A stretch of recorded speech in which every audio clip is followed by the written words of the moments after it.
Desa merupakan sistem demokrasi yang otonom dan berdaulat penuh, dan ini merupakan sesuatu hal yang memang perlu kita sikapi ya. Dalam program ABTV in Podcast ini mengajak Anda untuk bukan hanya sekedar bicara, tetapi lebih dekat dan juga lebih paham.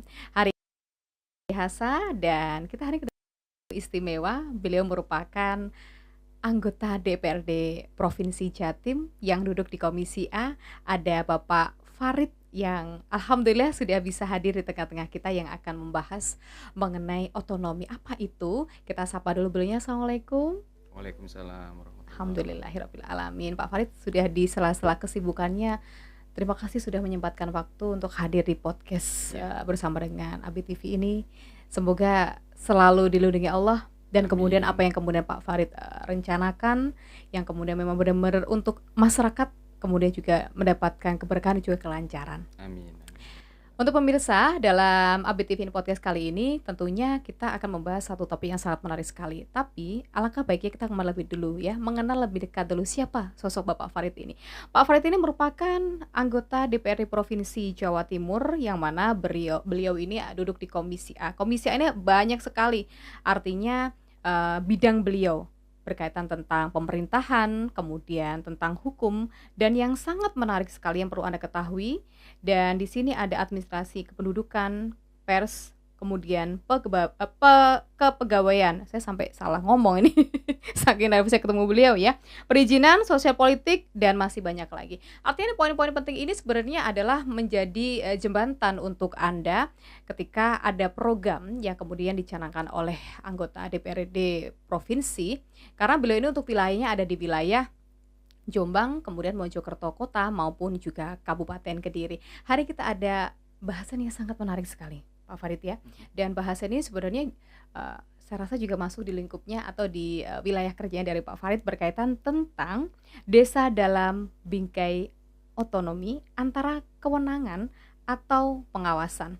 Ini sesuatu hal yang memang seperti benang tipis ya, pengawasan atau seperti apa. Dan untuk hal ini kita akan bahas bersama dengan Pak Farid. Beliau ada narasumber yang kompeten karena tadi saya sudah membacakan bidang yang saat ini beliau tangani. Pak Farid, kalau berbicara mengenai otonomi ya, apa makna otonomi desa dalam konteks undang-undang daerah atau desa itu seperti apa? Oke, kalau berbicara terkait otonomi desa, Iya. secara arti berarti ini adalah hak, terus kemudian tanggung jawab dan kewajiban desa untuk mengatur masyarakatnya seperti itu ya, secara makna dari otonomi desa. Sehingga desa ini diberikan keleluasaan oleh pemerintah untuk bisa mengatur segala sumber daya keuangan dan sumber daya manusia yang ada di desa tersebut. Oke, kalau itu dari segi arti dan juga kemudian dalam bingkai undang-undang di daerah gitu ya. Tapi kalau berbicara mengenai ini Pak Farid, kalau Pak Farid itu kan ada di Komisi A provinsi. Kalau misalnya untuk di tingkat daerah itu seperti apa Pak? Otonom yang berjalan itu seperti apa untuk wewenangnya itu? Jadi terkait wewenang atau otonom di daerah, ini lingkup desa ya, Iya. kita berbicara lingkup desa. Jadi dari aparatur desa ini mereka menyelenggarakan sendiri terkait pemerintahannya, terus kemudian pembangunannya sampai rencana jangka menengah, rencana jangka panjang dari pembangunan desa tersebut. Dan juga dari desa ini bisa mengatur sumber daya untuk APBDes desa tersebut untuk kemakmuran dan pembangunan di desa itu. Oke, oke. Dan itu memang perlu diawasi ya. Artinya dalam arti mereka ada program begitu ya. Nah, Betul. biasanya kalau ada program itu pasti namanya ada anggaran. Ya, Ini yang artinya krusial dan mohon maaf, untuk pabrik kan tidak kemudian bisa mengakses secara mudah ya. Dana sekian untuk pembangunan daerah sekian atau desa sekian itu kadang kalau tidak kemudian disampaikan secara terbuka ini akan menimbulkan yang namanya sekali lagi menjadi perbincangan begitu. Ini bagaimana untuk menyikapi ini? Kalau misalnya ada satu program terus kemudian untuk anggarannya supaya masyarakat tahu itu seperti apa, Pak? ya. Jadi berbicara terkait anggaran, ya ini yang biasanya banyak orang menyoroti ya, Iya. banyak mata menyoroti.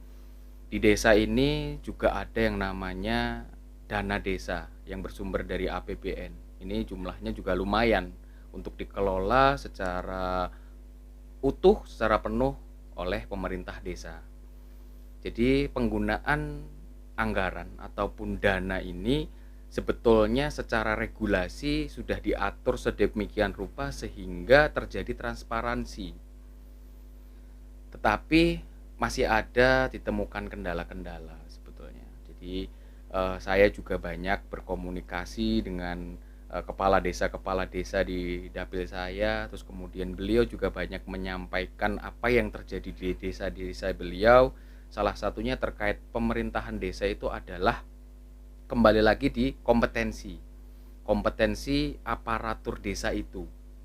Terus kemudian juga kurangnya atau minimnya tenaga aparat desa yang kompeten di bidang keuangan atau anggaran untuk mengelola anggaran sebesar itu. Kalau secara regulasi dan aturan itu, dana desa, program dan lain sebagainya itu harus dilaporkan secara digital dan juga dilaporkan secara informatif kepada masyarakat di desa itu. Artinya bisa siapapun bisa mengakses. Boleh, kapanpun dan siapapun boleh mengakses itu. Anggarannya Sekian. berapa, untuk apa, wujudnya mana, dan dikerjakan kapan itu.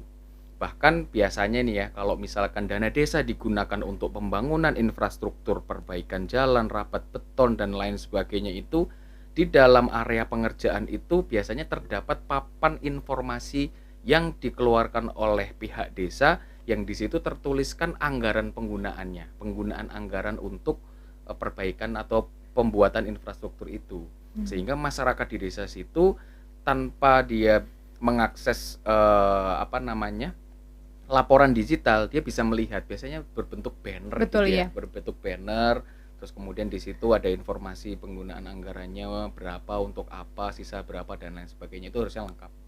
Seharusnya memang artinya bentuk transparan kepada Betul. masyarakat begitu ya. Iya. Itu masih dalam lingkup yang kecil ya Pak ya. Kalau dalam lingkup yang besar mungkin di tingkat daerah apakah juga sama atau bagaimana? Kalau di tingkatan daerah secara regulasi sama, secara pelaporan dan lain sebagainya itu sama, cuman kalau di daerah kan tidak mungkin kita menempelkan Sedemikian. papan ya, Karena memamerkan. wilayahnya Ya, sangat luas. betul. Misalkan kita di daerah ada pembangunan, perbaikan, perawatan dan juga program apapun, kan tidak mungkin kita selalu menempelkan laporan pertanggungjawaban anggaran atau penggunaan anggaran itu, sehingga pelaporan itu dilaporkan secara digital dan dapat diakses oleh publik. Oke. Kalau Pak Farid tadi sudah menyampaikan, artinya anggaran kalau di tingkat desa itu sudah disampaikan secara transparan dalam bentuk saya bisa katakan itu kayak banner atau baliho ya Pak ya, yang kemudian setiap orang bisa mengakses, Papan kemudian juga informasi lah ya. informasi tersebut, oh benar anggarannya sekian, kemudian peruntukannya untuk apa, sehingga masyarakat kemudian tidak mencurigai karena memang ada bukan beberapa daerah tertentu yang kemudian anggarannya tidak transparan kepada masyarakat, sehingga kemudian muncullah yang namanya kalau misalnya ada aparaturnya di situ atau kepala desanya yang kemudian tertangkap, nah itu pasti mereka akan menanyakan, ini pasti korupsi, belum tentu itu juga sebenarnya ya. Ini sebenarnya untuk mencegah yang namanya terjadi hal-hal yang kemudian tidak diinginkan. Dan kembali lagi kepada Bingkai Desa dalam Otonom tadi menyampaikan apa saja yang bentuk wewenang desa yang dijamin oleh peraturan perundang-undangan ini Pak Farid. Jadi ada wewenang desa dalam aturan undang-undang untuk otonomi desa itu meliputi, saya bisa sebutkan, yang pertama adalah kewenangan berdasarkan hak asal usul, kemudian yang kedua kewenangan lokal berskala desa, terus kemudian yang ketiga kewenangan yang ditugaskan dari pemerintah, dan yang keempat kewenangan lain yang ditetapkan oleh pemerintah provinsi atau kabupaten. Jadi itu adalah bentuk kewenangan desa yang dijamin oleh peraturan perundang-undangan. Sehingga itu memang jelas begitu, sistematis. Artinya masyarakat tidak perlu khawatir ya. Kalau dalam perundang-undangan sudah diatur, kalaupun toh terjadi ada hal-hal yang kemudian di luar dari itu, berarti pasti akan ada tindak lanjut. Betul. Begitu ya. Yeah. Nah, berkaitan tentang peran dari Komisi A, kalau kebetulan Pak Farid ini duduk di Komisi A, DPRD Jatim, itu dalam mengawasi pelaksanaan otonomi desa itu seperti apa Pak? Pengawasan dalam bentuk seperti apa? Apakah memang dikawal dari awal atau bagaimana ini? Ya. Jadi kami juga bermitra dengan DPMD, Dinas Pemerintahan Desa itu untuk mengawasi dan mengawal implementasinya. Mulai itu implementasi dalam penggunaan anggarannya, implementasi sebelum penggunaan pasti ada perencanaannya. Dimulai dari perencanaan, terus kemudian penggunaan anggaran dan juga eh, apa di dalam peraturan pemerintahan di desa itu kita bisa selalu awasi, dan kita biasanya Komisi A juga berkunjung ke beberapa daerah atau desa yang menjadi prioritas ataupun pilot project kami. Misalkan kita sedang membuat desa percontohan. Percontohan dalam hal penggunaan ataupun pelaporan anggaran. Karena yang saya sebutkan tadi, banyak desa yang mereka kesulitan untuk membuat pelaporan anggarannya. Sehingga secara pelaporan digital, secara pelaporan papan informasi itu banyak sekali kendala dan keterlambatan. Disitulah bahayanya. Kadang masyarakat terus berpikiran, kok nggak ono laporannya, jangan-jangan ini, jangan-jangan Korupsi. ini, jangan-jangan ini. Timbul Akhirnya pertanyaan. banyak prasangka-prasangka yang kurang baik dan belum tentu betul gitu. Padahal itu terjadi karena resource yang memang kurang memadahi di lingkup aparatur pemerintahan desa. Sehingga kita bersama DPMD itu juga melakukan pendampingan terhadap desa-desa yang mengalami kesulitan dalam hal pelaksanaan otonomi desanya. Begitu. Oke. Kalau mereka mengalami kesulitan itu berarti artinya mereka tidak ada resource dan itu pernah terjadi nggak Pak kalau selama sejauh ini Pak Farid menjabat di desa tertentu ada nggak? Ada beberapa desa yang memang biasanya kendalanya seperti ini. Resource dari pemerintah atau aparat desa ini adalah notabene gen old ya, yang mereka memang keterbatasan terkait teknologi, sehingga pemerintahan desa itu mereka kesulitan untuk membuat pelaporan ataupun perencanaan dari kegiatan tersebut, sehingga harus nge-hire tenaga Dari ahli luar. dari luar gitu. Itu pun perlu anggaran ya. By project biasanya. Betul, by project. Iya. Dan itu tidak ada postur anggaran di dalam penggunaan keuangan di desa, sehingga kadang ini mohon maaf ya, keluhan dari kepala desa harus mengerogoh kocek pribadi untuk membayar jasa pelaporan dan lain sebagainya, itu untuk membuat pelaporan secara sesuai dengan regulasi ataupun prosedur itu. Oke. Artinya pelaporan itu penting sekali dalam artian terukur dan juga terstruktur ya. Betul. Anggaran yang ada di desa tersebut penggunaannya buat apa, kemudian sisanya nanti tinggal berapa. Seperti itu. Kalau di Komisi A ini berarti untuk pengawalan masalah dana tersebut atau pelaporan itu nanti kalau misalnya di antara desa yang masih yang tertinggal berarti diberikan pelatihan atau bagaimana ini Pak? Betul. Jadi DPMD ini punya program terhadap pemerintahan desa. Itu adalah bentuknya seperti sekolah pemerintahan desa, itu ada. Terus kemudian pelatihan rutin itu juga sering dilakukan. Terus kemudian ada juga terkait sosialisasi pelaporan dan update regulasi dari pemerintah pusat kepada daerah, itu biasanya di estafetkan melalui kegiatan-kegiatan seperti sosialisasi, terus kemudian pelatihan, terus kemudian ada kelas seperti itu tadi yang saya sebutkan gitu. Oke. Kalau berkaitan tentang otonomi Pak, artinya setiap anggaran yang ada di desa itu peruntukannya bukan hanya untuk pembangunan tapi untuk ada hal-hal yang lain begitu kan ya, untuk kesejahteraan. Anggaran-anggaran yang ada di desa itu supaya kemudian apakah masyarakat bisa memberikan artinya masukan? Kalau misalnya setiap daerah itu kan punya artinya kebutuhan masing-masing kan ya. Untuk pembangunan, kemudian juga untuk kesejahteraan. Apakah kemudian Komisi A di sini punya andil untuk kemudian memberikan saran atau masukan kepada desa tersebut, Pak? Ya, kita biasanya menstimulus dari pemerintahan desa itu untuk mereka ini kreatif dan inovatif, karena betul yang dikatakan tadi, setiap desa itu memiliki kearifan lokal Iya, sendiri-sendiri ya, betul. dan juga memiliki potensi-potensi unggulan desa masing-masing. Misalkan di kawasan kabupaten, di desa tertentu yang merupakan dataran tinggi, dia bisa menghasilkan komoditas unggulan produk ataupun unggulan dari sektor pertanian kopi katakanlah. Di situ kita bisa mengarahkan dan juga membina agar supaya desa ini membuat kelompok-kelompok masyarakat ataupun kelompok-kelompok tani yang bisa menggarap sektor itu secara serius. Anggaran yang bisa diserap dari penggunaan itu bisa bersumber dari dana yang ada di desa itu. Untuk BUMDes itu juga Iya. bisa, badan usaha milik desa. Terus kemudian untuk kesejahteraan masyarakat dalam bentuk misalkan ada program pengkaryaan di masyarakat desa itu juga bisa. Dibekali yang namanya ini keahlian begitu Betul, ya. ya pendampingan misalkan ada yang UMKM dan lain sebagainya itu bisa. Dan dananya diambil dari APBDes tadi ya. Dan itu membuat masyarakat juga semakin lebih cerdas lagi. Iya, Atau penggunaan dana sesuai dengan kebutuhan masing-masing betul. daerah begitu ya. Berkaitan tentang otonomi daerah tadi, apa tantangan utama ketika pelaksanaan otonomi desa itu di wilayah Jawa Timur, karena khususnya ini Pak Farid berada di Komisi A Hmm, Jawa Timur dan dapilnya itu ada di wilayah Dapil 10 ya Pak iya. ya, gitu. Jombang, kemudian kota dan juga Kabupaten Mojokerto. Jadi tantangan utamanya itu adalah terkait kepahaman regulasi kembali lagi. Jadi banyak dari aparatur pemerintahan desa ini yang belum paham betul terkait regulasi. Kenapa bisa terjadi demikian? Kembali lagi kepada individunya.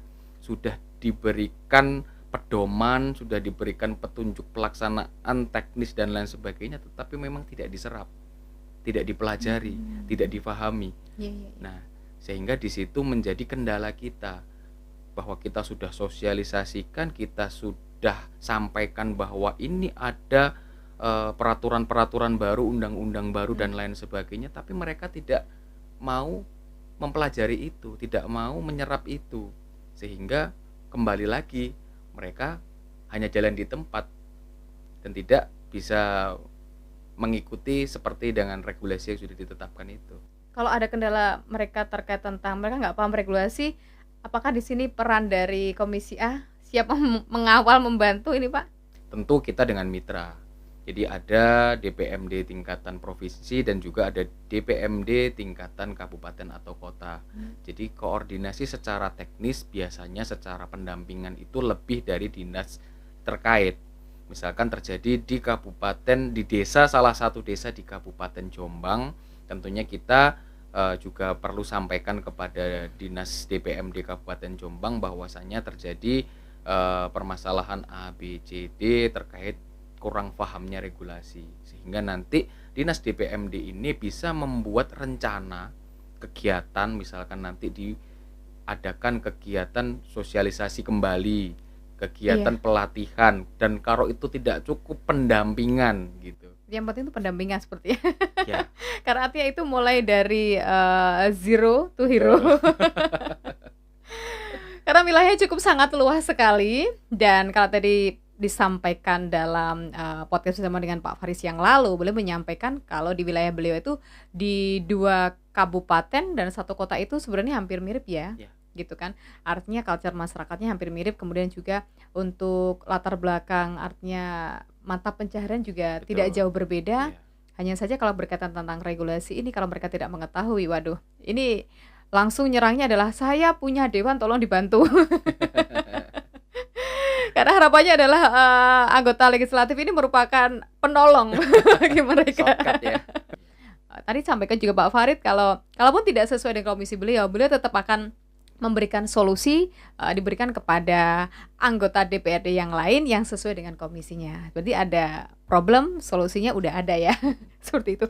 Kembali lagi ke topik yang ada di sini berkaitan tentang otonomi tadi, dan ini ada satu hal yang sangat menarik sekali.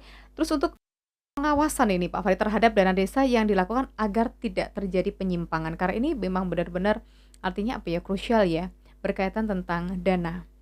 Selain kemudian harus transparan supaya tidak meminimalisir itu apa ini? Jadi, upaya untuk, mengawasi penggunaan anggaran ini pasti kita melibatkan beberapa, apa namanya, dari, pihak-pihak yang memang mereka bertugas di bidang itu ya.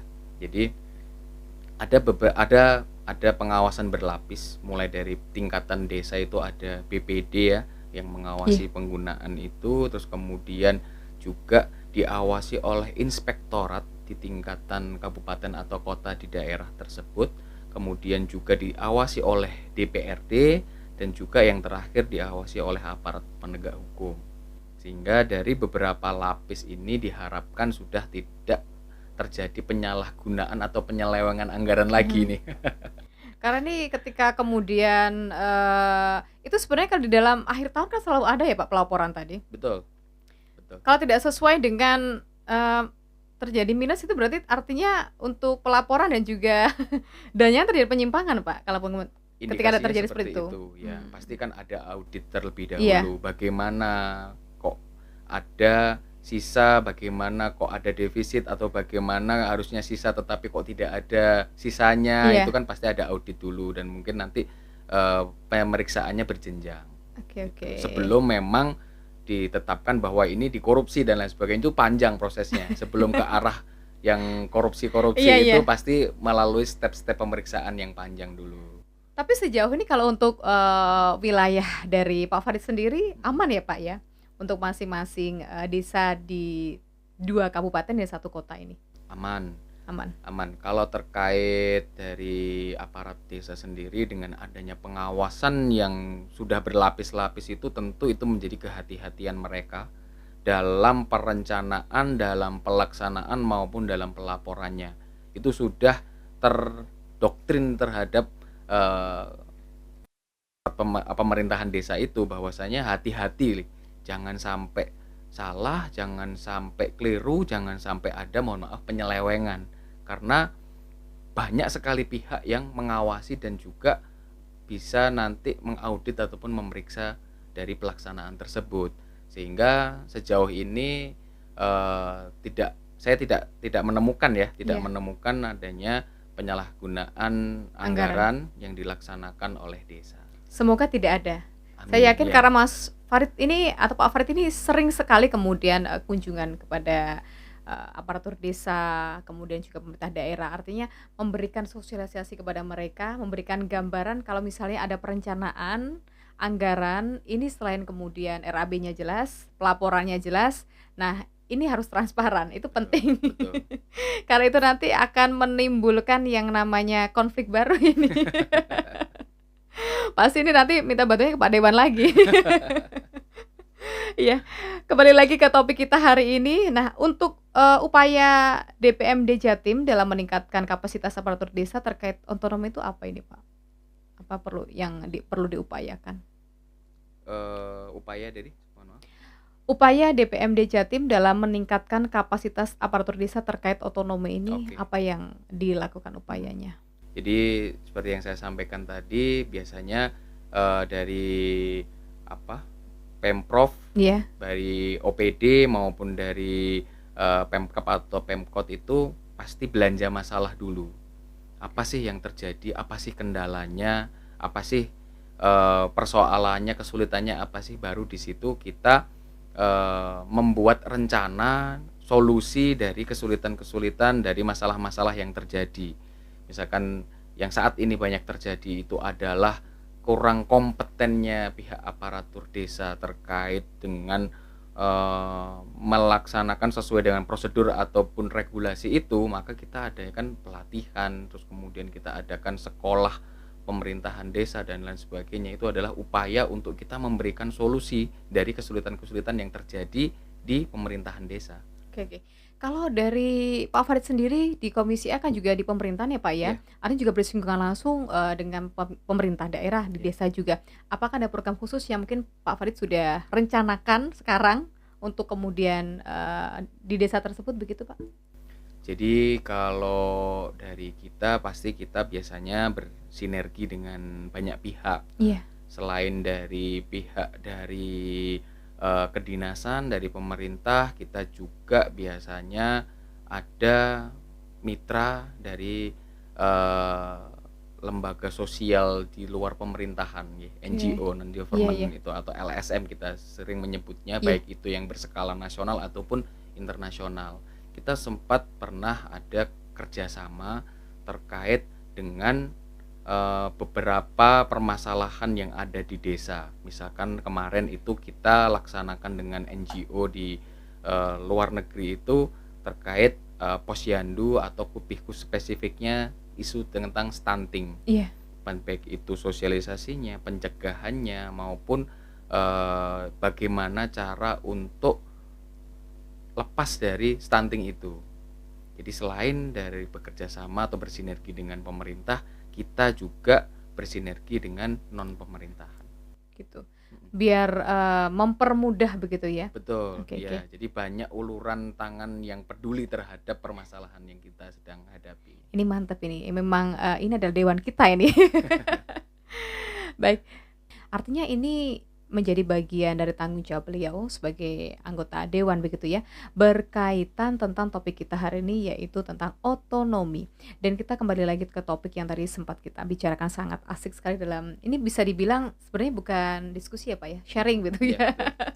Yang kemudian terjadi di lapangan dan kemudian disesuaikan dengan, tugas beliau. Karena bidang beliau itu sangat begitu banyak yang dipegang bukan hanya pemerintahan, hukum, kemudian pers dan masih banyak lagi. Kalau saya baca kayaknya ada 10 lebih, Pak. Dan masing-masing memang harus ada yang difokuskan, tapi semuanya adalah tujuannya untuk memberikan pelayanan dan juga kesejahteraan untuk masyarakat, khususnya untuk di dapil beliau begitu ya.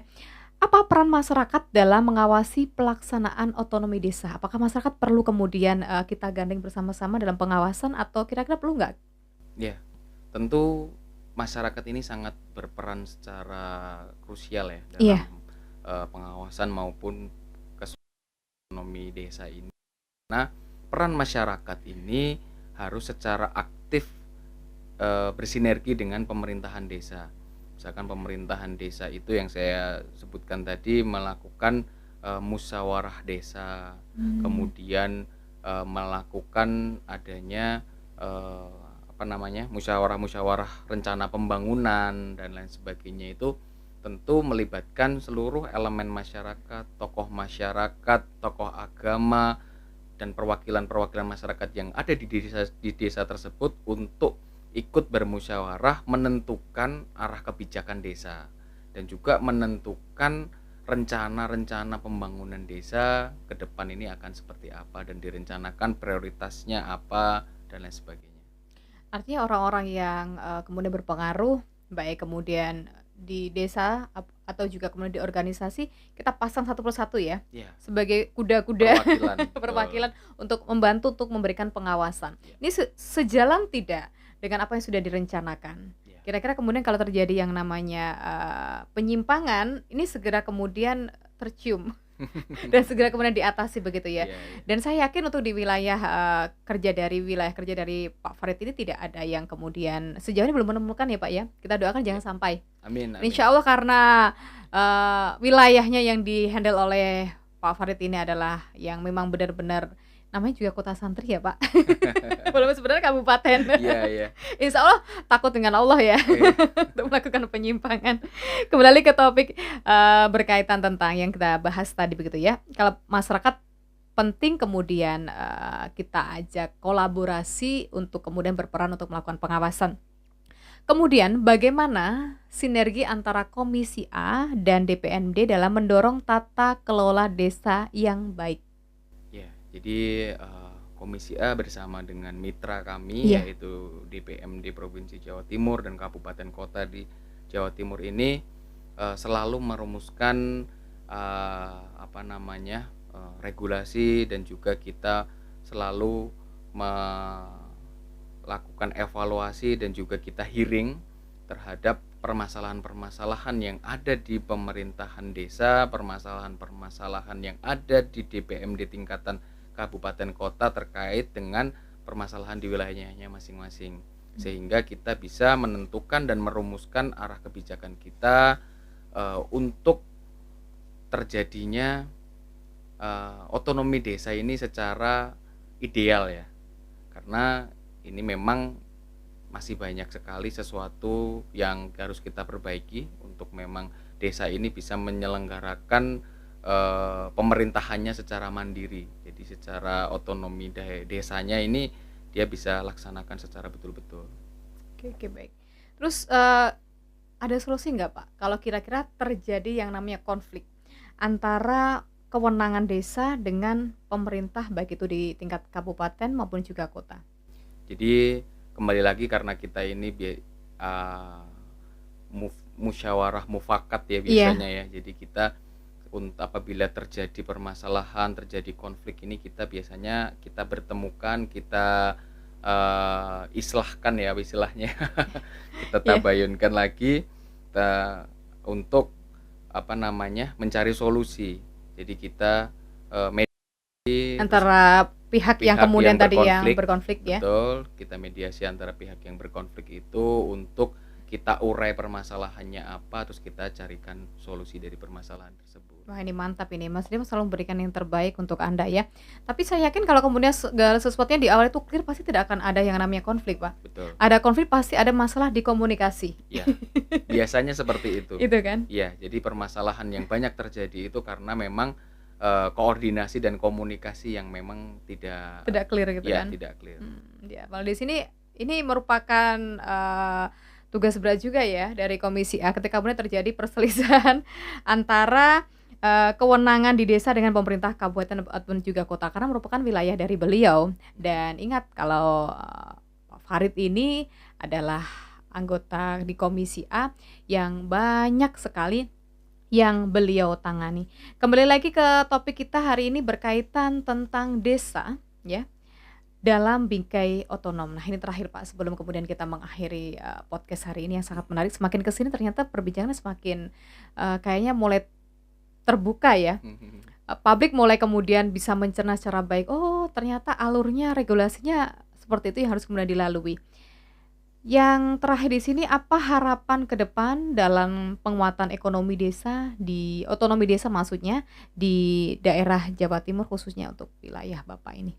Oke, jadi besar harapan kita untuk desa ini dalam menjalankan otonomi desanya ini semakin percaya diri, terus kemudian desa-desa tersebut itu juga bisa menggali potensi-potensi daerahnya, kemudian untuk memajukan wilayah desa tersebut. Saya juga berharap dari pemerintah atau aparatur desa itu meningkatkan kompetensinya sehingga secara regulasi bisa sesuai dengan standar regulasi dan juga untuk merencanakan kesejahteraan masyarakat di desa itu bisa optimal dengan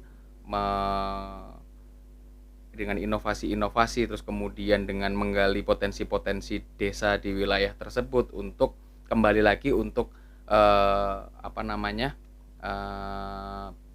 pendapatan asli desa ya, pendapatan asli desa yang diperoleh dengan adanya BUMDes, dengan adanya pengelolaan sumber daya yang ada di desa tersebut, akhirnya kan kembali lagi untuk kesejahteraan masyarakat di desa tersebut. Oke. Pak Farid, di menit-menit terakhir ini closing statement dari Pak Farid terkait tentang desa dalam bingkai otonomi sesuai kemudian yang Pak Farid harapkan, monggo. Jadi dalam otonomi desa ini kami berharap adanya pemerintahan desa yang inovatif, pemerintahan desa yang transparan dan juga aktif sehingga kemajuan kesejahteraan desa ini bisa sukses dan juga peran dari masyarakat dalam kesuksesan pembangunan di desa ini juga menjadi kunci utamanya. Jadi di sisi dari pemerintahan desanya yang inovatif dan proaktif, masyarakatnya juga harus mendukung dari pemerintah desa tersebut. Oke, dari beberapa lapis itu memang harus memberikan dukungan ya Pak. Betul. Ya. Tidak cukup hanya pemerintahan aja, tapi juga masyarakat ya. Artinya semua bisa berjalan bersinergi sesuai dengan real atau alur yang seharusnya begitu. Terima kasih Pak Farid Ya, sudah hadir di ABTV in Podcast. Semoga hari ini membawa berkah juga dan amin kemudian amin. memberikan banyak sekali wawasan kepada masyarakat. Terima kasih untuk Anda yang sudah menyaksikan program terbaik dari ABTV in Podcast dalam Desa dalam Pikai Otonomi. Saya Cindy Hasa pamit. Terima kasih. Sampai jumpa.